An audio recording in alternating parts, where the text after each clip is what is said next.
Aí galera, tudo bem com vocês? Espero que esteja tudo bem com vocês. É a repercussão da pastora Helena Raquel. A voz ativa, a voz que Deus escolheu para nos Gideões falar sobre esse tema tão importante.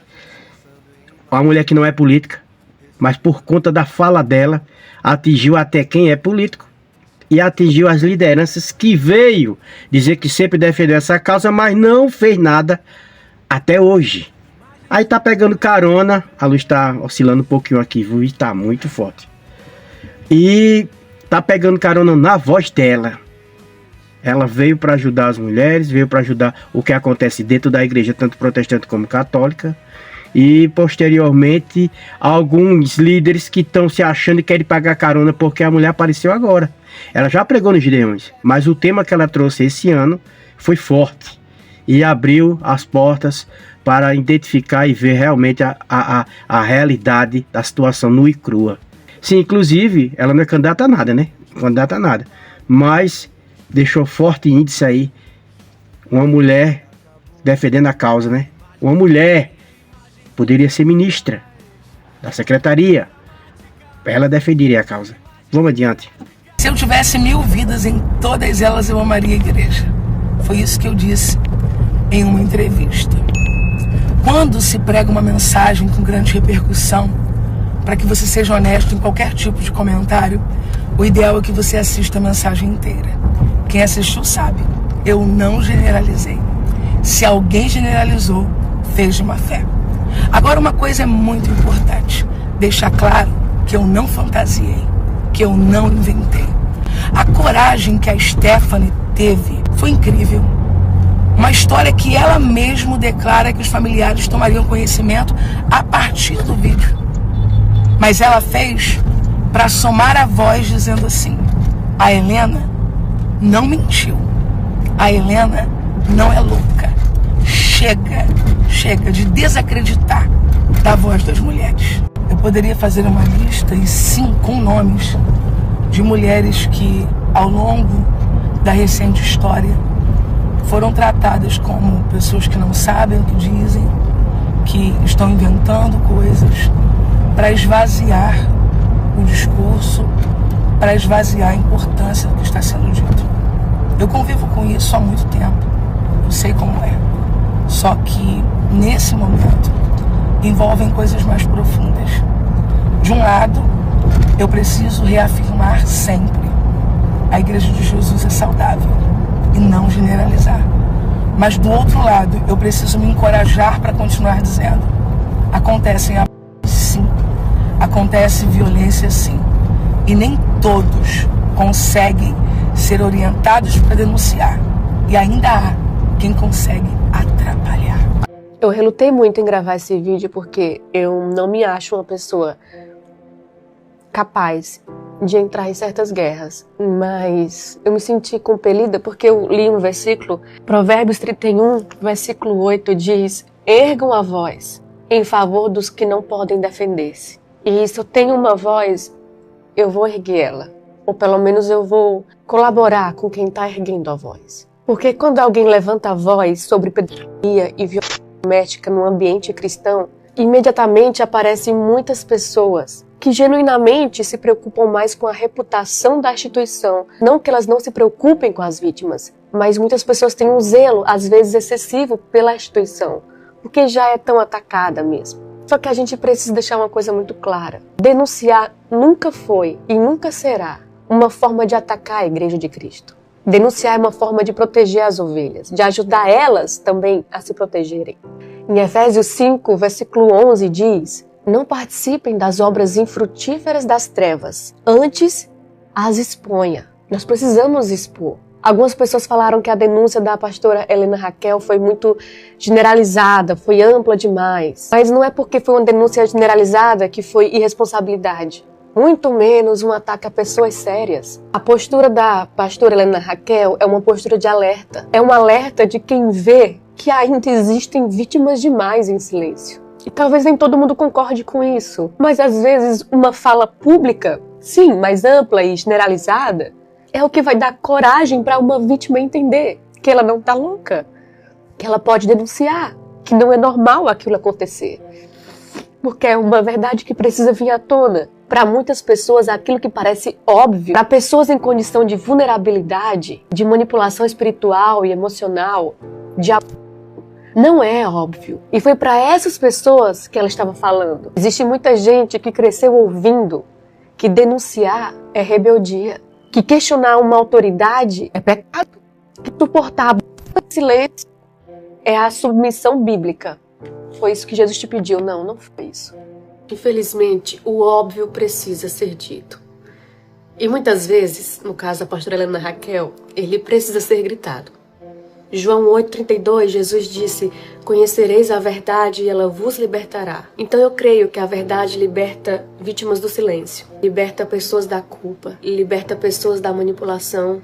Então eu acho que vale a pena correr o risco de fazer uma denúncia mais genérica, se isso libertar uma única vítima. Por que não? A igreja de Cristo não é ameaçada pela verdade. Ela é purificada por ela. Eu vou dizer uma coisa para os irmãos aqui. Presta muita atenção.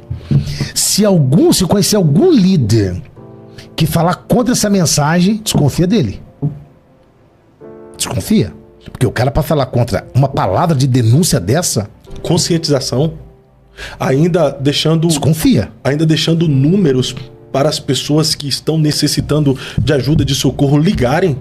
Usar aquele espaço ali que ela poderia pregar uma mensagem de avivamento, como todos pregam, ou de desabafo, como alguns pregadores fazem. Graças a Deus que ninguém vai poder falar assim, pegar essa mensagem porque ela é política. O interessante é que elas mesmas falam das passagens bíblicas onde Jesus cita alguma coisa, ou as cartas de Paulo.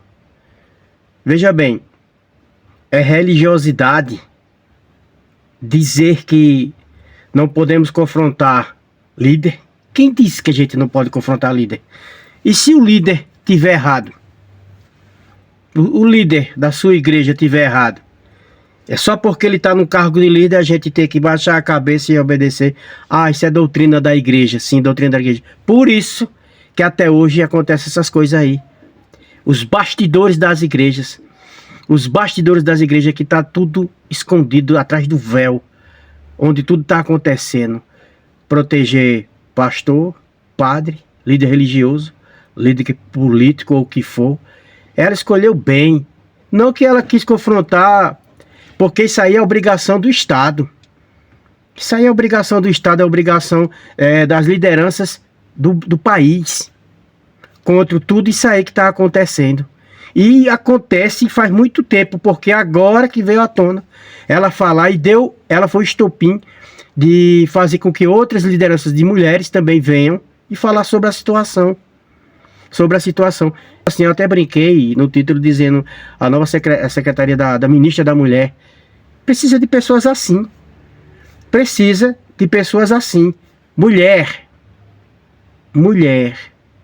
defendendo mulher.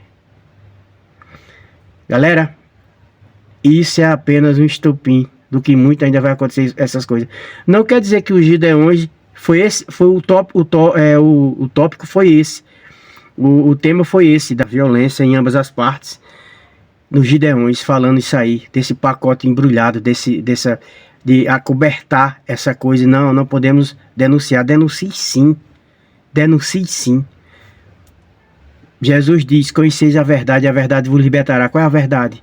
Você vai participar dessa falcatrua, dessa coisa de proteger o líder religioso. Proteger o líder religioso.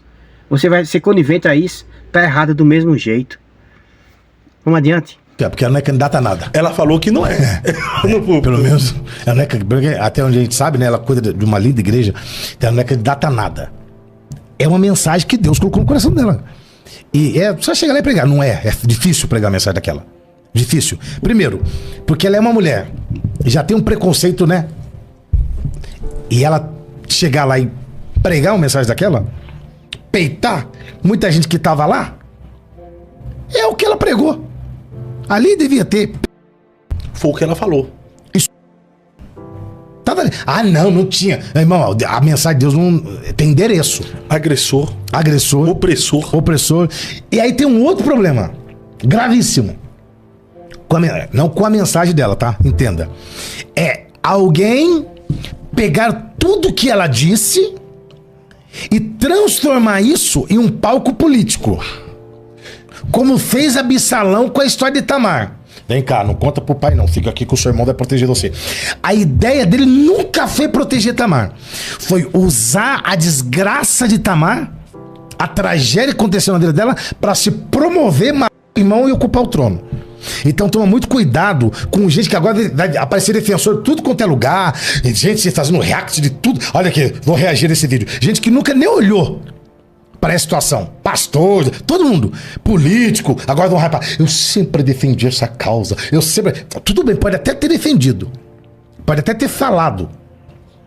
Mas falou agora.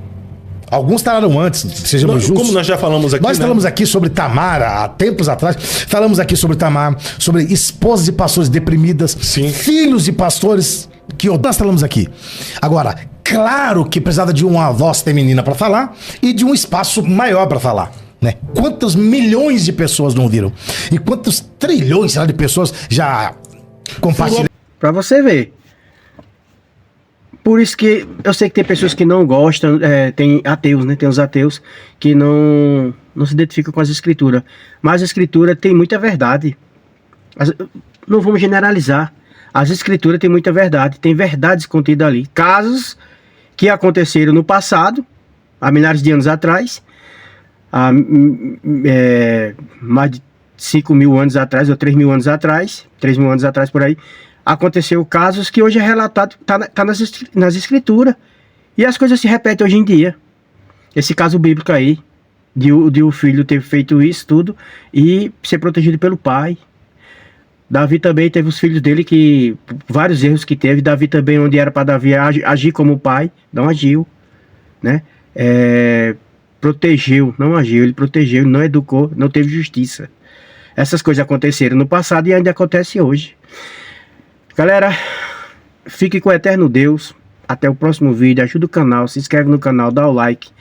E a pastora Helena Raquel tem muito ainda a declarar sobre tantas coisas que ela sabe, ela entende. Ela foi a escolhida para vir a voz e dizer essa situação que está acontecendo no país. Fique com o eterno Deus. Até o próximo vídeo. Agradeço a vocês. Eu também entendo que se reposicione um pastor depois de um caso de divórcio. Eu não concordo, mas eu entendo a visão de quem faz. Não é problema meu, mas eu tenho um pedido. Quando um escândalo estava para surgir, trocavam a paróquia do padre. Eu tenho um pedido em nome de milhares de mulheres, pastores, presidentes de convenções no Brasil e no mundo. Não troque um criminoso de paróquia. Não mande esse presente embrulhado para ninguém.